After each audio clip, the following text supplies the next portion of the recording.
Acara ini dipersembahkan oleh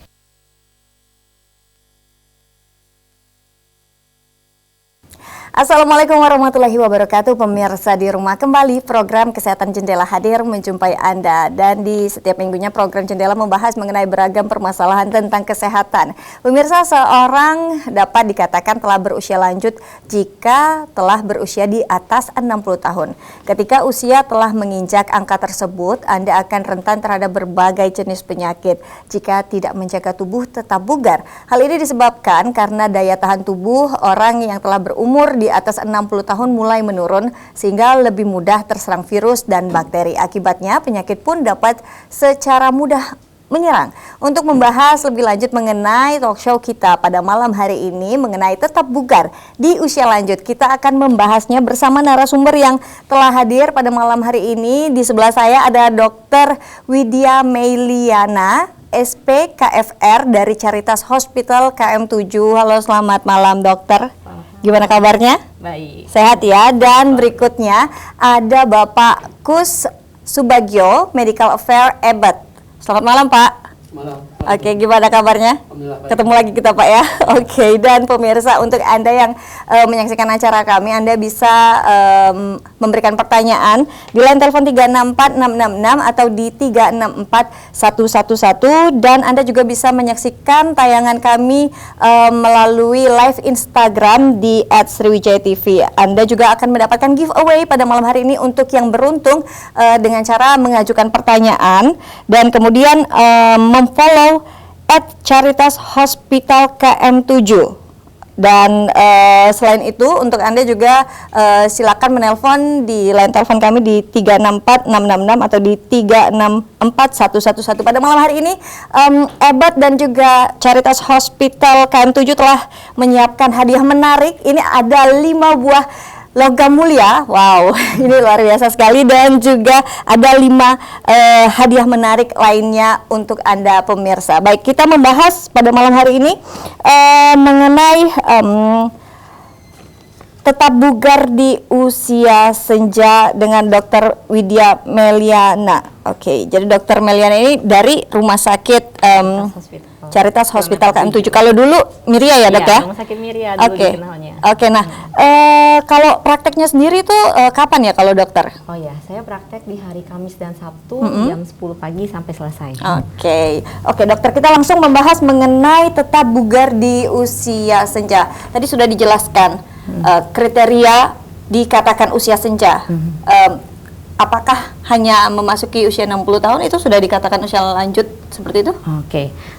Jadi mungkin saya menjelaskan sedikit ya kenapa topik ini akhirnya menarik untuk diangkat. Oke. Jadi dengan majunya ilmu kedokteran, di mana yang tadinya angka harapan hidup seseorang hanya sekitar 61 tahun, seiring berjalannya dari tahun ke tahun, ternyata di tahun 2018 angka harapan hidup Indonesia menjadi 71,2 tahun.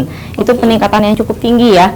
Nah, dengan peningkatan angka harapan hidup, semakin banyak jumlah geriatri, semakin banyak jumlah orang-orang dengan usia senja, akhirnya semakin banyak masalah dan penyakit yang timbul di usia senja.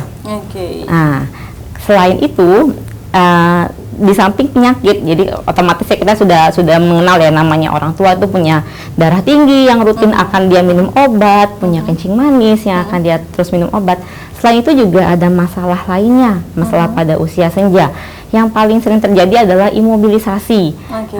Para usia senja merasa dia sudah cukup tua, waktunya untuk beristirahat. Ya jadi saya duduk saja, ya jadi saya ya berbaring saja. Banyak keluarga, dan di sisi lain di budaya timur ini ada budaya yang mengatakan semakin kita melayani orang tua, ya artinya itu anak semakin berbakti. Ya di sisi lain bagi para geriatri itu justru akan membuat performa para geriatri menurun. Ya, dengan performa yang menurun, otomatis kualitas hidup seorang geriatri akan menurun. Ya, itu sangat tidak baik ya jika performa turun, kualitas hidup turun, akhirnya akan masuklah ke suatu area yang namanya depresi pada geriatri. Ya. Dan yang paling sering terjadi adalah di mana para geriatri yang hidup begitu sedenternya akhirnya mengalami kondisi imobilisasi. Itu akan membuat suatu lingkaran setan, dia imobilisasi, massa ototnya turun, semakin imobilisasi, semakin massa otot turun, dan akhirnya performanya akan semakin turun. Itulah mengapa dibutuhkan suatu program latihan, dibutuhkan suatu pendukung di mana kualitas hidup dan performa seorang geriatri harus semakin lama semakin meningkat, yang dikatakan dengan tetap bugar. Oke, dokter, berarti biasanya kalau sudah memasuki usia lanjut ini seperti dokter bilang tadi ada jantung, terus kemudian diabetes, darah tinggi, itu penyakit penyerta seperti itu. Apakah itu sebenarnya yang membuat ada beberapa lansia yang harus menggunakan kursi roda seperti itu, atau sebenarnya bukan itu utama penyakitnya? Pada beberapa kondisi di mana seorang geriatri tidak mampu melakukan kegiatan berjalan, ya entah karena dia terjadi kelemahan ataupun kelumpuhan, memang kondisi-kondisi tersebut perlu kursi roda. Tetapi sebenarnya tidak semua geriatri perlu kursi roda. Dengan asupan gizi yang baik, istirahat yang baik, olahraga yang cukup, latihan fisik yang baik, dia akan menuju yang namanya sukses aging. Jadi sebenarnya itulah yang kita inginkan sebagai seorang spesialis kedokteran fisik dan rehabilitasi. Sukses aging adalah goal tertinggi dari seorang lansia. Saya ke Pak Kus. Pak Kus, menurut Pak Kus sendiri nih, kalau dilihat rata-rata biasanya kapan nih mulai terjadi yang namanya penurunan massa otot dan fungsi otot yang seperti dokter sampaikan tadi? Iya. Kalau berdasarkan studi dari Fedden tahun 2006, itu sebenarnya di usia 30 tahun ya, itu sudah mulai terjadi penurunan usia 30 massa otot. sudah mulai ya? Nah, itu kemudian 30 tahun, kemudian selama 10 tahun itu terjadi penurunan massa otot 3 sampai 8%. Jadi selama rentang waktu 10 tahun itu terjadi penurunan sampai maksimal 8%. Nah, kalau kemudian tadi sampaikan dokter tanpa mobilitas ya, itu 10 hari. Jadi di usia segitu tanpa mobilitas itu bisa turun sampai 5%. Jadi betul yang disampaikan oleh dokter tadi, sehingga selain nutrisi tadi kemudian harus ada aktivitas sebenarnya. Jadi makanya kemudian ada orang yang makan kemudian juga jalan ya, olahraga secara rutin, kemudian ada juga yang nge-gym dan sebagainya. Itu sebenarnya untuk tadi agar tidak kehilangan massa otot. Jadi tidak kemudian berdiam diri tadi. Jadi harus diberikan nutrisi dan juga kemudian diberikan dengan aktivitas fisik tadi. Dokter, dampaknya kalau seseorang itu mengalami pengurangan massa otot secara bertahap seperti itu. Katakan kalau misalkan Pak Kus bilang tadi di usia 30 ini sudah mulai terjadi pengurangan massa otot. Nah, ini apa sih yang dirasakan oleh tubuh orang tersebut? Yang dirasakan ya, yang dirasakan secara global adalah dia merasa semakin lama semakin lemah. Saya semakin lemah, kemudian diikuti dengan berbagai pemikiran orang awam yang berpikir bahwa karena sudah tua, makanya saya lemah gitu. Padahal memang secara usia memang akan ada massa otot yang mulai rusak, mulai berubah, tetapi sebenarnya itu bisa dipertahankan seoptimal mungkin gitu. Mungkin tidak akan maksimal tapi optimal.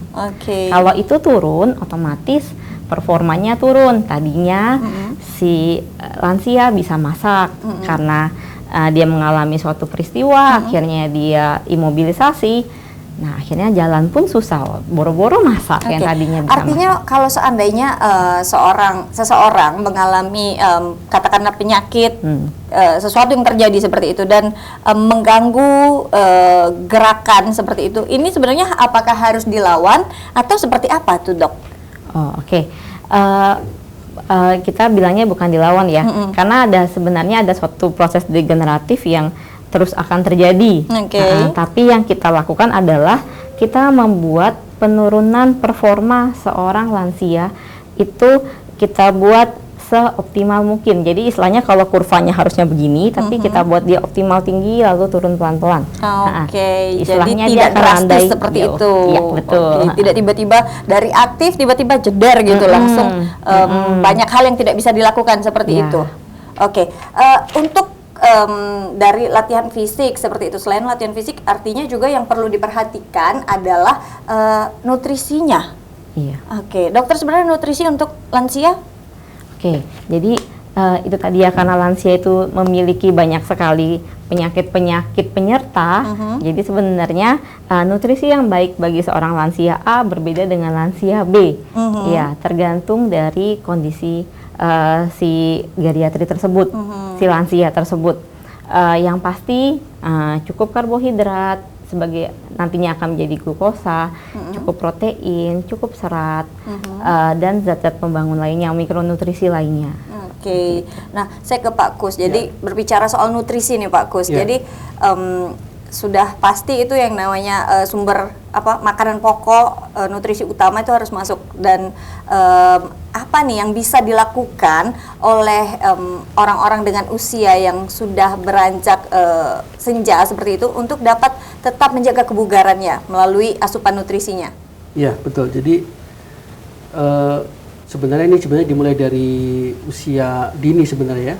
Untuk mencegah itu sebenarnya dimulai dari usia dini dengan memberikan nutrisi yang lengkap dan seimbang, dan kemudian dengan pola hidup yang sehat sebenarnya.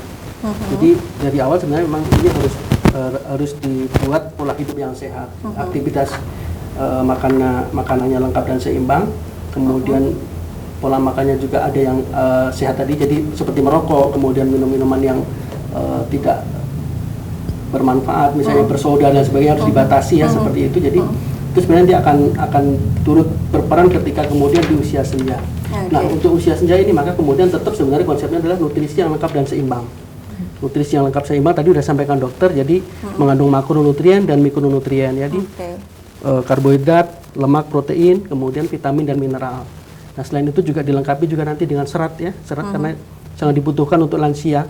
Karena lansia itu kan biasanya sudah mulai makannya itu sudah mulai sedikit. Makanya tadi nutrisinya lengkap dan seimbang. Kemudian dilengkapi dengan serat karena serat nanti sangat bermanfaat untuk pencernaan, kesehatan pencernaan, dan memberikan rasa kenyang. Nanti ada pilihan juga untuk lemaknya, harus lemak yang baik ya. Jadi yang MUFA dan PUFA, monounsaturated fatty acid, dan juga untuk yang kenapa MUFA dan PUFA? Karena ini banyak mengandung omega 3 dan omega 6 yang nanti sangat bermanfaat untuk kesehatan jantung, jadi aman untuk jantung. Dan juga nanti biasanya kalau udah lansia itu enzim laktase kan sudah mulai sedikit ya. Jadi biasanya ini juga timbul nanti gejala-gejala seperti diare seperti itu, jadi harus rendah laktosa. Dan disesuaikan sama jenis penyakit penyertanya seperti disampaikan dokter. Karena lansia kadang-kadang sudah mulai terbatas konsumsi yang masuk, jadi memang membutuhkan nutrisi tambahan seperti itu. Nanti kita akan lanjutkan Pak Kus, tapi kita akan membaca pertanyaan dari netizen ya nyebutnya ya, dari pemirsa yang melalui komen di live Instagram dari @tesa5454. Dok, apakah bagus lansia yang sering minum kopi sehari bisa 3-4 gelas? Wah, ini luar biasa ya. Mungkin langsung bisa ditanggapi, dokter? Jadi sebenarnya untuk kopi sebenarnya sudah ada aturan ya.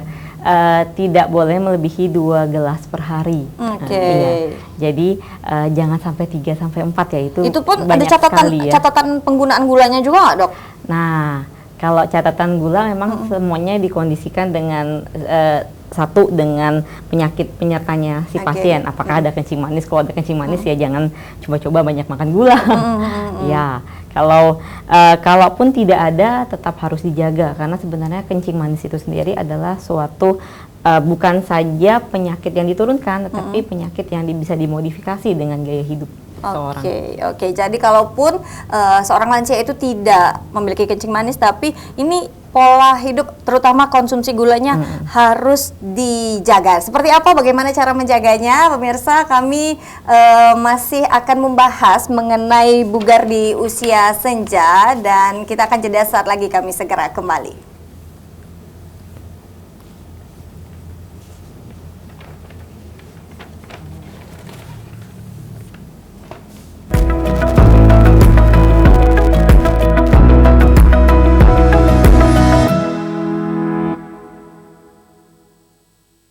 Acara ini dipersembahkan oleh